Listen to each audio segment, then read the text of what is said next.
Shalom. Saya yang melihat yang hadir ada sekitar 3.500 orang, tapi yang menjawab baru 15 orang. Shalom. Puji Tuhan, jadi 150 orang. Sekali lagi ya, shalom. Nah, sempringa ngono lak seneng, sing khotbah yo semangat, sing rengokne yo semangat. Hari ini saya akan menyampaikan sebuah kebenaran firman Tuhan dengan judul Berjalan dengan Tuhan. Nah, ada sebuah slide, ada sebuah gambar di sini yang isinya itu dua jenis lari. Bisa ditampilkan. Nah, yang di sebelah selatan atau sebelah kanan saya, sebelah kiri saudara, sebelah selatan itu adalah lari maraton, yang sebelah kiri atau sebelah utara ini lari sprint. Nah, kedua olahraga ini memiliki tujuan yang sama, yaitu goalnya finish, pasti. Semua olahraga lari atau olahraga apapun goalnya adalah finish. Tapi kedua olahraga ini yang sama-sama kategorinya adalah lari, itu memiliki cara yang berbeda. Cara larinya berbeda, cara mengatur ritme larinya berbeda, awalan larinya pun berbeda. Kalau lari maraton biasanya kan kurang lebih sekitar 42 km. Itu lari maraton, bayangkan 42 km ini Siningawen PP berapa kali begitu ya.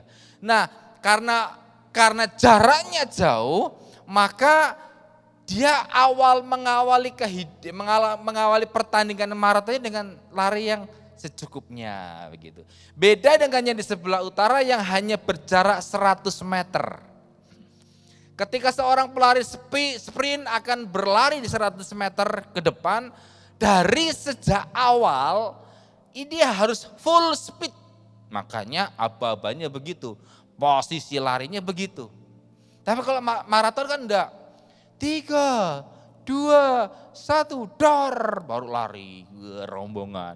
Biasanya kalau maraton kan banyak orang.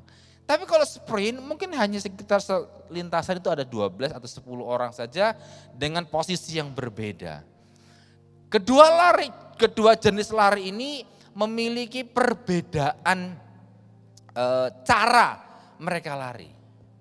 Nah, kehidupan kekristenan itu tidak seperti lari sprint. Kehidupan kekristenan yang saya pelajari adalah seperti lari maraton.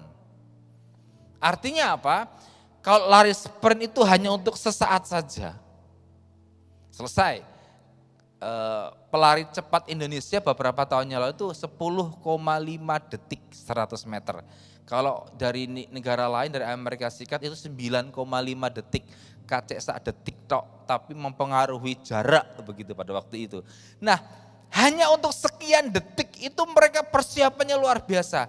Sama seperti seorang pelari maraton untuk 42 kilometer. Jadi seorang pelari maraton itu harus memikirkan jangan sampai nanti kilometer ke-10, kilometer ke-12 aku ngeblak, mlebu ambulan, ndak bisa meneruskan, ndak. Dia harus atur strateginya. Dan ketika dia melihat beberapa ratus meter di sana garis finishnya, dia bisa mulai menambah speednya. Sampai kemudian selesai.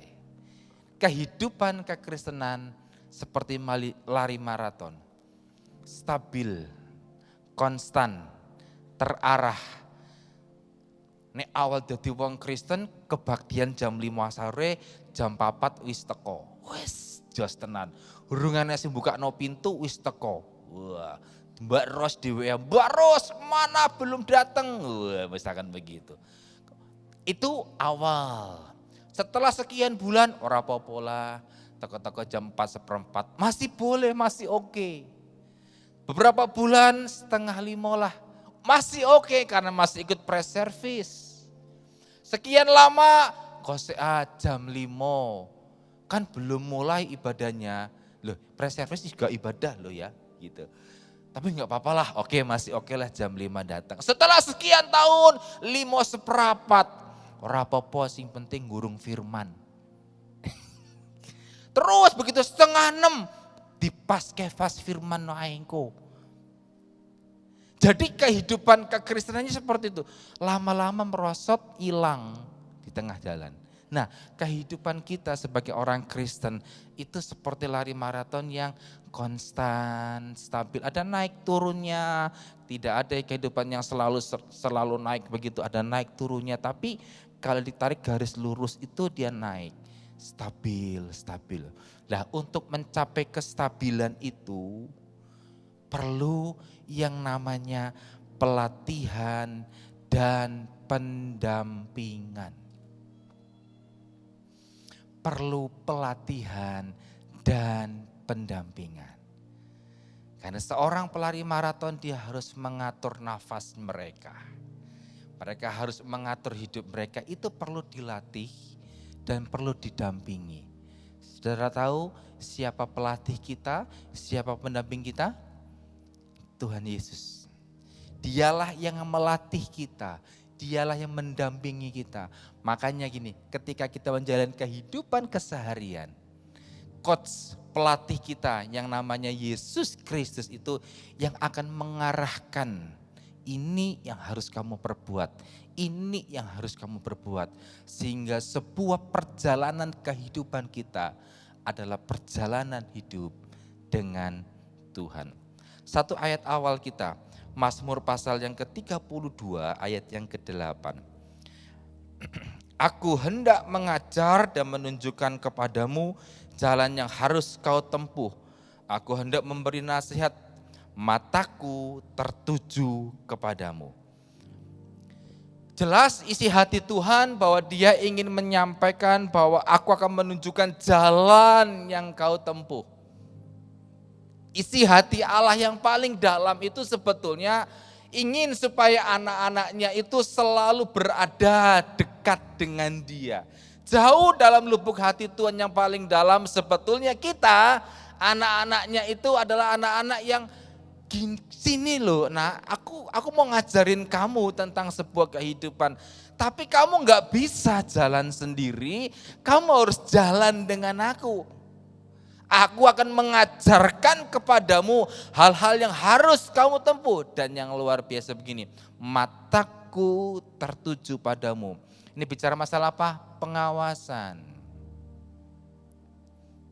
Ketika saudara dalam menjalani kehidupan kekristenan, tiba-tiba secara tidak sadar, saudara mulai menyimpang, mulai jauh, sudah gak rajin ibadah lagi, gak pelayanan lagi, malas datang ke FA lagi, gak mau doa lagi, gak mau lagi baca Alkitab dan lain sebagainya. Kita sedikit demi sedikit mulai menjauh. Sebetulnya Tuhan tuh sudah ngomong. Melalui siapa? Melalui hati kita akan ada Roh Kudus. Mungkin melalui hamba-hamba Tuhan yang di sini, mungkin melalui teman-teman di sekitar saudara, ayo neng gereja. Tuhan tuh mengarahkan, pengawasannya itu luar biasa. Pengawasan Tuhan itu luar biasa. Hanya kadang-kadang Tuhan itu menjaga, bukan menjaga ya, menahan diri gitu. Sebetulnya anakku ini loh, sebetulnya aku ingin memberkati dia, tapi dia itu sukanya jalan sendiri. Lalu bagaimana caranya supaya kita bisa berjalan dengan Tuhan? Yang pertama, harus memiliki sebuah kesadaran yang benar. Kalau saya bertanya kepada Bapak Ibu semua di sini, siapa di sini yang memerlukan Tuhan? Bisa angkat tangannya. Baik, oke. Kalau saya juga bertanya, siapa yang tidak perlu Tuhan sama sekali? Pasti tidak berani angkat tangan. Kalau saya bertanya kepada saudara, siapa perlu Tuhan? Mayoritas angkat tangan. Tapi begini, siapa dalam hidupnya yang setiap hari, setiap saat ingin didampingi hidupnya dengan Tuhan? Kalau saya bertanya, semua orang butuh Tuhan. Semua orang butuh Tuhan. Tapi tidak semua orang ingin hidupnya itu didampingi Tuhan. Tuhan, untuk masalah ekonomi aku perlu Engkau. Tapi yang ini Hose, ini bagianku. Tuhan jangan campur tangan ya. Dah, aku yang putuskan. Nah itu. Untuk bagian yang ini Tuhan. Karena aku gak bisa. Tapi bagian yang itu urusanku Tuhan. Tuhan jangan campur tangan. Enggak begitu ternyata. Berjalan dengan Tuhan harus punya kesadaran yang benar. Bahwa di setiap musim hidup kita, di setiap hal dalam kehidupan kita, kita harus sadar, kita harus mengerti bahwa kita itu perlu Tuhan. Di setiap keadaan apapun, kadang-kadang kita memerlukan Tuhan itu ketika dalam keadaan kepepet. Lagi banyak masalah, makanya kita datang ke Tuhan. Tapi ketika semuanya baik-baik saja, puji Tuhan, hilang dari peredaran. Berjalan dengan Allah punya pengertian, ayo jalan bareng. Waktu kamu senang, waktu kamu susah. Suatu ketika ada seorang jemaat telepon pendetanya. Pak, tolong, dia menceritakan masalahnya di pekerjaannya, begitu. Terus ditolonglah oleh pendeta ini. Pendeta ini kemudian ngobrol dengan saya. Dia bilang gini, kamu, dia rotok profetik mungkin yang dikatakan. Kamu besok kalau jadi gembala sidang, ingat ya, kamu akan ngalami ini. Saya tanya, loh kenapa Pak? Saya bilang, ini ada jemaat yang waktu hidupnya luar biasa, diberkati, orang yang gereja blas. Usahanya mau maju, perusahaannya makin bertambah, wajos tenanan. Enggak diberkati, tiba-tiba karena ada sebuah kurs dolar itu mengalami perubahan pada waktu itu sangat drastis. Usahanya hancur seketika, dia nangis-nangis ke gereja dan berkata, aku mau pelayanan. Dilayani enggak? Dilayani tetap. Jadi dia bilang begini, nanti kalau kamu menghadapi semacam ini, nasihatmu kudu alon-alon, tapi kena. Saya nanya, contohnya gimana Pak? Dia bilang begini, iya, kamu pas diberkati, pas semua enak, orang kelingan gereja blas. Tapi pas lagi susah, telpon gereja, kon bantu.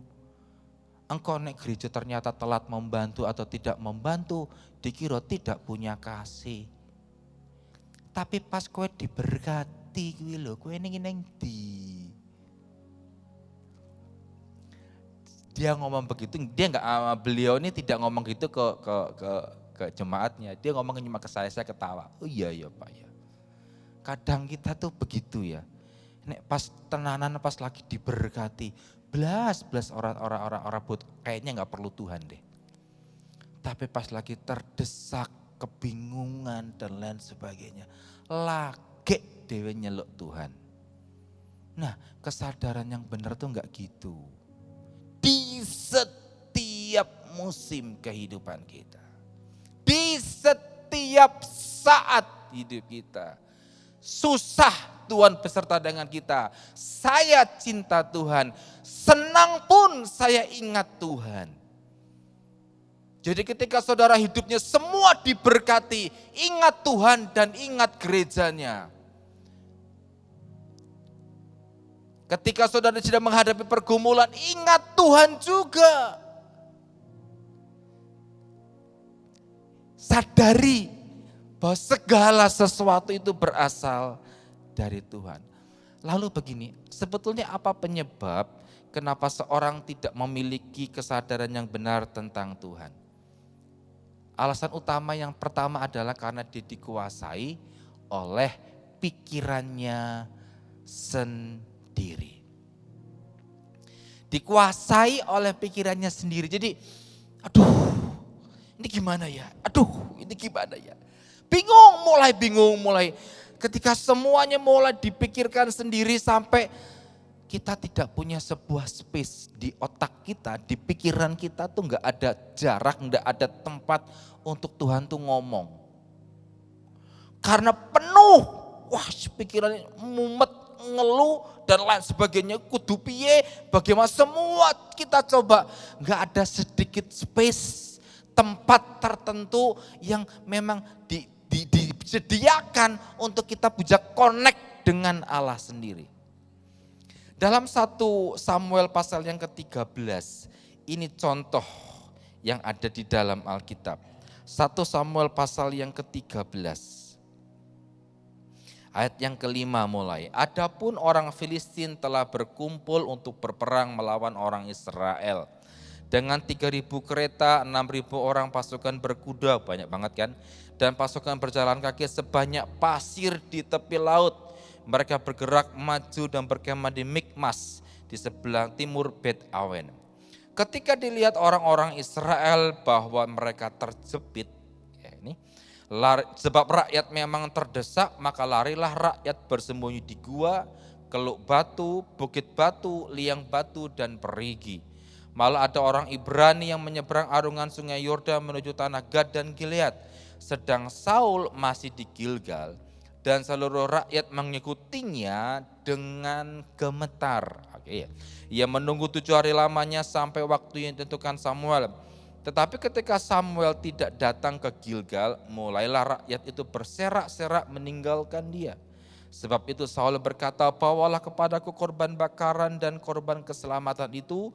Lalu ia mempersembahkan korban bakaran. Baru saja ia habis mempersembahkan korban bakaran, maka tampaklah Samuel datang. Saul pergi menyongsongnya untuk memberi salam kepadanya. Ini awal dari sebuah malapetaka dalam kehidupan Saul. Peristiwa ini menjadi sebuah peringatan bagi kita bahwa Saul itu tugasnya itu memimpin perang, memimpin kerajaan. Tapi mempersembahkan korban itu tugasnya Samuel. Di pasal sebelumnya Samuel itu sudah bilang, nanti aku akan datang memberikan korban. Setelah itu kamu baru berperang. Nah, tapi kenyataan yang terjadi apa? Coba kita mundur lagi ayat yang ke-6. Ketika dilihat orang-orang Israel bahwa mereka terjepit bla bla bla bla. Saul melihat bahwa orang-orang Israel mulai terdesak. Dia ngelihat, ini banyak yang gemetar. Coba ayat yang ke-7. Ayat yang ke-7 juga, malah ada orang Ibrani yang menyeberang aluran sungai Yordan melalui tanah Gad dan Gilead. Sedang Saul masih di Gilgal dan seluruh rakyat mengikutinya dengan gemetar. Ini yang dilihat oleh Saul. Dia ngelihat semua terserak, ada yang sembunyi di gunung batu, sembunyi di gua-gua. Dia ngelihat, dan dia ngelihat juga rakyatnya dredeg, takut semua. Di tengah keadaan yang semacam itu dia masih nunggu. Coba perhatikan ayat yang ke-8. Ia menunggu 7 hari lamanya. Dia menunggu 7 hari lamanya sampai waktu yang ditentukan Samuel. Dia sudah nunggu sudah. Bukan kemudian langsung Saul itu melakukan korban, tidak. Dia sudah tunggu 7 hari. Bayangkan 7 hari lamanya. Dia ngelihat rakyat itu ketakutan. Kalau saudara jadi Saul, apa dalam pikiran saudara? Kan tinggal tunggu Samuel untuk mempersembahkan korban. Setelah itu baru mereka akan melakukan perang. Iki ditunggu ki jam piro? Jam berapa ini? Mungkin kalau saya jadi Saul, ini hari ke-7, mana Samuel? Kita lihat faktanya yang dilihat oleh Saul. Mereka terdesak, makanya Saul mengambil keputusan sendiri, mempersembahkan korban. Dan baru selesai mempersembahkan korban, Samuel datang, uduk. Samuel bilang, aduh kamu ini, gara-gara perbuatanmu ini kamu tidak akan bertahan menjadi seorang raja. Keturunanmu pun tidak. Padahal ya, tinggal nunggu sesaat lagi. Mata adalah jendela seluruh pikiran kita. Mata adalah jendela seluruh pikiran kita. Hati-hati dengan yang saudara lihat. Pak, faktanya hidupku tidak semakin baik. Pak, faktanya suamiku tidak semakin baik. Pak, faktanya istriku pun semakin cerewet. Anak-anakku susah diatur. Pak, faktanya aku perlu uang dan sekarang aku tidak memiliki uang. Pak, yang saya lihat sekarang keadaan hidup kami tidak semakin naik tapi semakin turun. Pak, lihat faktanya, yang saya lihat sekarang kehidupanku tidak seperti dulu lagi. Aku ngelihat tuh semakin berat. Ada yang satu datang masalah lah, yang satu lagi datang lah, yang ini belum selesai, ada lagi terus. Saya melihatnya seperti itu, yes. Mungkin itu fakta yang benar. Tapi apa yang saudara lihat, itu kemudian mempengaruhi pikiranmu sehingga pikiranmu menjadi kalut dan tidak ada space sedikit pun untuk Tuhan datang atau Tuhan ngomong ke saudara. Orang yang mengalami kekalutan seperti itu, saya mengerti. Tinggal sesaat lagi, sebentar lagi, Tuhan itu pasti menolong saudara. Tinggal sebentar, Pak, aku sudah nunggu 7 hari loh, Pak. Yo, sabar, sedih Lukas. Enggak iso, Pak. Tahanlah, jangan ambil keputusan yang salah. Tunggu sedikit lagi. Dalam sebuah peristiwa tertentu saya pernah menghadapi sebuah pergumulan cukup berat versi saya. Saya berdiri di depan rumah. Waktu itu cerah banget langit. Kemudian ketika saya menengadah ke atas saya melihat bintang. Gugusan apa itu yang bentuknya kayak apa saya lupa namanya itu. Saya ngelihat itu. Saya duduk di depan rumah. Kemudian saya menangkat ke atas. Tiba-tiba ada suara bilang begini. Bertahan ya. Sebentar lagi selesai. Saya tahu itu suara Tuhan. Cuma ngomong, nek iso Tuhan, dipercepat. Diulangi lagi. Bertahan ya. Sebentar lagi selesai. Jangan ngambil keputusan yang salah. Berjalanlah denganku. Itu kemudian melegakan saya walaupun masalah belum selesai. Tapi saya tahu sebentar lagi. Semua diberesi Tuhan dengan sangat ajaib. Sedikit waktu saja. Karena ketika Saulus selesai mempersembahkan korban, Samuel datang. Dia nunggu saja beberapa jam ke depan. Beres semua masalah. Karena memang kadang-kadang tuh ada orang yang berkata bahwa jalan ini benar. Tapi ujungnya menuju maut. Itu ada. Kayaknya ini benar Pak.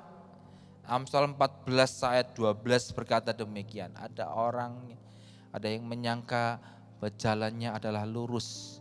Tapi ujungnya menuju maut. Ada. Ketoknya bener Pak. Iya ketoknya bener.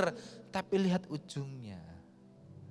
Dan Tuhan itu lihat di ujungnya.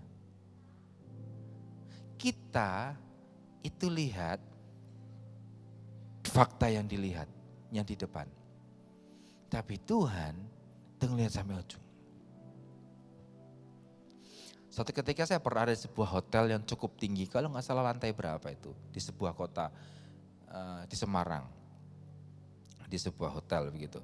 Saya ngelihat banyak sekali, karena saya di tingkat tinggi saya buka jendela, di Surabaya maaf. Di jendela, wow, lihat lalu lintas dari bawah. Nah, saya menarik sebuah motor itu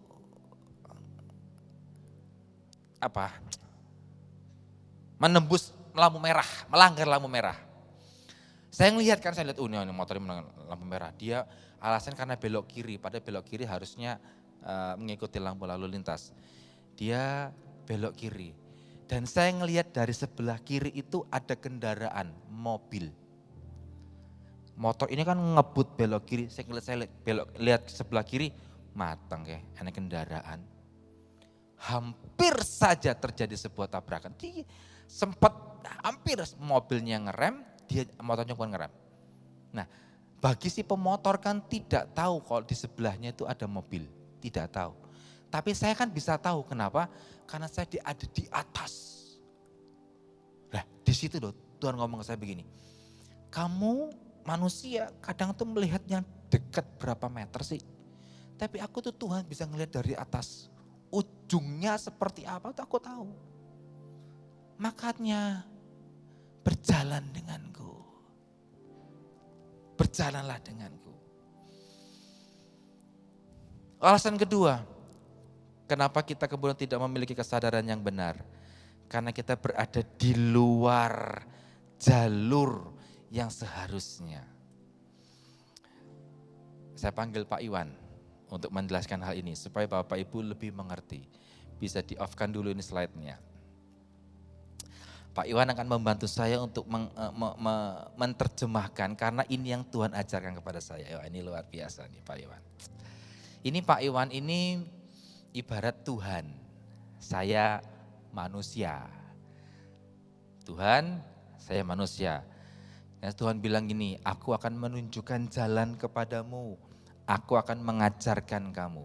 Sekarang saya akan mengikuti kemanapun yang Pak Iwan lakukan dan apapun yang Pak Iwan perbuat saya akan tiru. Silakan Pak. Jalan. Nah, melo.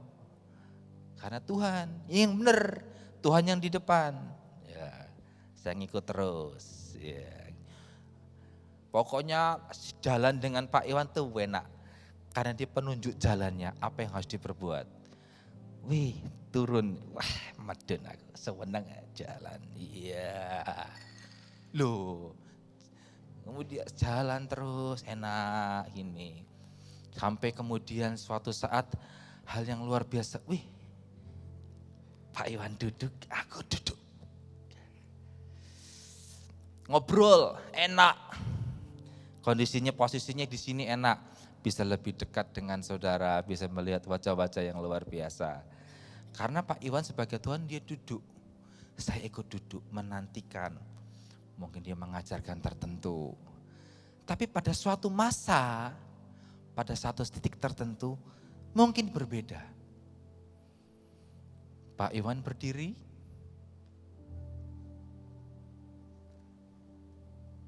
enggak, saya mau di sini aja Pak. Enggak, saya mau di sini aja Pak. Enggak, enak di sini Pak, duduk di sini, ya, enak loh Pak. Kesana kan harus jalan, enak di sini Pak. Dah, saya di sini aja, terima kasih Pak. Dan akhirnya Pak Iwan pergi. Saya nanya, beliau kan Tuhan. Jujur nih, dalam konsep pikiran kita, Tuhan yang meninggalkan kita, atau kita yang ngeyel tidak mau mengikuti Tuhan. Kadang-kadang bilang begini, aku ini tidak didengar Tuhan, doaku. Tuhan itu jahat. Loh, saya tahu. Jangan bilang begitu dulu. Masalahnya apa? Apakah kamu berada dalam tracknya Tuhan? Masalahnya apa? Apakah kamu berada dalam jalurnya Tuhan? Apakah kamu berada dalam jalan yang ini loh nak, yang sebetulnya aku mau kau lakukan? Harusnya saya selalu mengikuti itu, mungkin karena kenyamanan. Enak di sini, enak ngapain, nggak pokoknya nggak mau ngapa-ngapain, enak di sini Tuhan. Tuhan bilang, ayo nak bergerak, ayo nak pelayanan, ayo nak lakukan sesuatu, ayo nak tabur. Nggak usah lah begini aja, nggak usah aneh-aneh, udah nggak usah repot-repot. Ayo nak minta maaf, ayo nak mengampuni, nggak usah lah begini aja nggak apa-apa kok, nggak pengaruh apa-apa. Kita nggak mau. Padahal bukan itu jalannya. Dan dalam posisi yang kita beda server, beda jalur dengan Tuhan, kita berkata kepada Tuhan, Tuhan berkati aku. Nek aku jadi Tuhan, tak ngomong ini, lele, kowe iki tempatmu salah, jalurmu salah, saya ingin sembahyang njaluk diberkati, aku kudu piye? Jal, untung Tuhan bukan saya. Maka dari itu, ketika sesuatu hal itu terjadi dalam kehidupan kita, Tuhan benturkan kita dengan sebuah masalah. Yunus 1 ayat yang ke-17. Alkitab bilang begini, maka atas penentuan Tuhan, datanglah seekor ikan besar yang menelan Yunus dan Yunus tinggal dalam perut ikan itu 3 hari 3 malam lamanya. Atas penentuan Tuhan, Tuhan yang suruh. Saudara jangan tanya saya, Pak ini jenis ikan megalodon kah? Enggak tahu. Saudara tahu, ketika Yunus ditelan ikan, bukan dikunyah. Kalau dikunyah pakai giginya kerauk entek awake. Enggak. Yunus itu melebu langsung, mungkin dihisap bumbu piye carane ora ngerti. Mungkin ada dalam perut itu tidak dikunyah. Tidak melalui proses mulut yang dikunyah, langsung ditelan. Masuk ke dalam perut. Saya tidak tahu juga posisi Yunus tidur terlentang, iso melaku-melaku, iso bernafas apa orang, enggak tahu. Seberapa besar ususnya ikan, saya juga tidak tahu. Apakah dia ngelihat iseng-iseng, oh ini jantungnya ikan, dolanan, telung dino. Orang ngerti. Tapi pernahkah saudara memikir gini, 3 hari 3 malam. Lah yang dimakan Yunus apa? Apakah yang dimakan ikan juga makanannya Yunus? Kan gak tahu. Tapi ikan itu memang atas penentuan Tuhan. Kalimatnya jelas, atas penentuan Tuhan. Masalahnya itu memang harus ada. Supaya apa? Yunus dikembalikan, kamu pergi ke Niniwe. Kok aja melarikan diri. Jadi setiap masalah yang terjadi dalam hidup kita kadang itu punya 2 tujuan. Nah ini slide-nya ini. Tujuan pertama adalah untuk menguji iman kita. Tujuan kedua adalah untuk mengembalikan kita pada jalannya. Dari 2 tujuan masalah ini, di posisi manakah saudara? Saya tidak tahu. Abraham diuji Tuhan. Ayub diuji Tuhan. Yang lain juga diuji oleh Tuhan. Tapi ada orang-orang lain juga seperti Yunus yang kena masalah supaya balik ke jalannya Tuhan. Dan saya harap di sini tidak ada lagi yang protes kepada Allah. Kenapa ini harus terjadi? Aku sudah jadi orang Kristen sekian lama. Aku sudah jadi orang Kristen yang melayani Tuhan tetapi masih ada masalah. Mungkin saja poin pertama. Atau mungkin saja poin yang kedua. Supaya aku balik ke Tuhan. Atas penentuan Tuhan, ikan itu ada dan menelan Yunus. Jadi masalah terjadi belum tentu menjadi sebuah hal yang buruk bagi kita. Tiba saatnya ketika selesai masalah itu kita kembali ke track yang benar. Ke track yang benar. Ke track yang benar. Yang kedua, tadi yang pertama bagaimana caranya adalah kesadaran yang benar. Yang terakhir adalah menikmati prosesnya. Nah, ketika saya berdoa dan mempersiapkan firman ini, Tuhan maksudnya nikmati prosesnya gini, di setiap hal dalam kehidupan kita kamu harus bisa menikmati. Walaupun itu enggak senang, itu keadaannya enggak menyenangkan, tapi kalau kamu menikmati, itu ada sesuatu yang luar biasa. Tuhan itu adalah sutradara kita yang handal, dia memiliki perhitungan yang jelas, tepat dan tidak meleset. Tuhan itu sangat detail mempengaruhi, mengurusi kehidupan kita. Sehingga Dia sangat tahu apa yang akan terjadi. Nikmati saja prosesnya. Dan untuk menikmati prosesnya, saya sedikit mengilustrasikan video ini. Semoga saudara bisa mengerti apa yang saya maksudkan.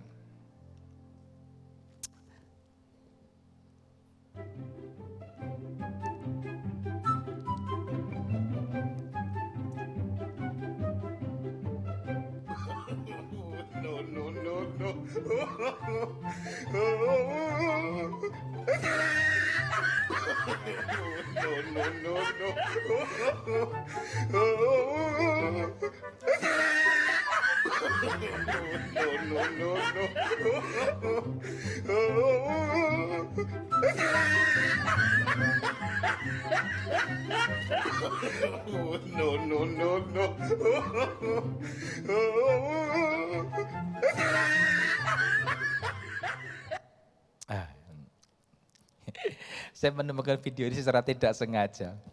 Saya putar berulang-ulang, aku guyu dewe. Saya enggak tahu, tapi bibir saya kalau ngelihat video ini kayak asin-asin piye. Asin gak sih? Coba bayangkan belimbing bulu mbok pangan ngono jambel. Sedang tapi kalau setiap kali lihat video ini rasanya kayak asin lidahku ya. Kayak terbawa begitu.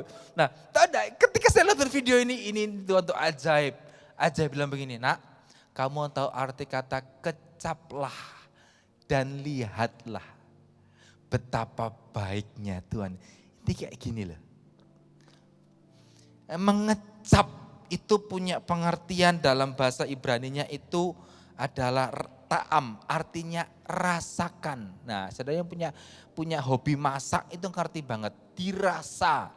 Kemudian kata lihatlah, ra'ah yang punya arti memperhatikan dan memeriksa. Nah begini, menikmati prosesnya begini. Ketika seseorang itu mulai memakan tadi belimbing bulu dan dia betul-betul merasakan dan dia mengekspresikan perasaan kecutnya dengan gitu. Saudara nanti jangan praktek di rumah loh ya, jangan, percayalah, ojo. Saya pernah melakukannya zaman biyen, walah jeblak, menetralkan mulut saya supaya itu butuh berapa liter air untuk supaya bisa netral lagi. Nah itu ngecap, dirasakan. Ada masalah, wis terasa nih, yakin, percaya bahwa Tuhan ada. Ada pergumulan, aku kecap, aku rasakan bahwa Tuhan tetap baik. Walaupun aku ada masalah, itu dia merasakan betul. Itulah ajaibnya. Iya ya, kadang kita sekedar, kalau saya tanya, apakah Tuhan baik? Amin. God is good all the time. And all the time God is good. Ya kita jawaban begitu. Tapi kalau saya bertanya, seberapa saudara mengecap kebaikan Tuhan? Di saat yang tidak menyenangkan, di saat yang senang, kita mengecap kebaikan Tuhan. Wis tahu Tuhan, ora popo, apapun yang terjadi, tak lakoni. Wis tahu Tuhan, apapun yang terjadi, aku tak siap menikmati prosesnya. Apapun yang terjadi, aku tetap berjalan dengan Tuhan. Apapun yang terjadi, aku mau tetap percaya kepada Allah. Aku mau menikmati setiap proses ini. Walaupun mungkin ini asam, kecut, pahit dan lain sebagainya. Tapi aku mau menikmati setiap peristiwa kehidupan. Karena memang kadang berjalan dengan Tuhan tidak selalu badai itu dihentikan Allah. Berjalan dengan Allah kadang-kadang bukan badainya yang dihentikan, kitanya yang dikuatkan dalam menghadapi badai. Dan jangan pernah lupa, kalau kita mengecap kebaikan Allah di saat-saat ini. Wow. Nah, Mazmur pasal 34 ayat yang ke-9. Kecaplah dan lihatlah betapa baiknya Tuhan itu. Berbahagialah orang yang berlindung padanya. Saudara jangan melihat bahwa ayat ini itu Daud dalam keadaan enak. Coba lihat ayat yang pertama. Ini kan ayat yang ke-9. Coba lihat ayat yang pertama. Judulnya begini, dari Daud. Pada waktu ia pura-pura tidak waras pikirannya di depan Abimelek sehingga ia diusir lalu pergi. Ini latar belakang Daud ngomong kecaplah dan lihatlah. Jadi Daud ngomong kepada kita kecaplah lihatlah bukan pada waktu dia dalam keadaan baik-baik saja, tidak. Dalam keadaan yang dia pura-pura edan karena Abimelek. Dia harus melakukannya. Ada sebuah alasan tertentu sehingga dia harus pura-pura gila. Keadaan tidak baik, keadaan tidak menyenangkan, tapi dia belajar mengecap kebaikan Tuhan. Nikmati prosesnya. Saya mengandung pemain musik, worship leader dan singer maju ke depan. Mari kita sadar dan tahu bahwa berjalan dengan Tuhan tidak selalu seperti yang diharapkan. Tetapi berjalan dengan Tuhan memang harus kita nikmati. Saya pernah kesaksian di tempat ini, saya ulangi karena saya senang dengan kesaksian ini. Adik ipar saya itu kena kanker payudara, Bapak Ibu. Harus diangkat kanker payudaranya sebelah kiri. Ketika saya video call dengan dia, saya selalu cerita kepada siapa, saya di FA saya cerita, di Cepu saya cerita, di Pati, di cabang-cabang saya selalu cerita kisah ini karena ini memberkati saya banget. Dia bilang ini ketika saya video call dengan adik ipar saya, adiknya istri saya bilang ini, Kang, aku selesai dioperasi itu enggak no yo.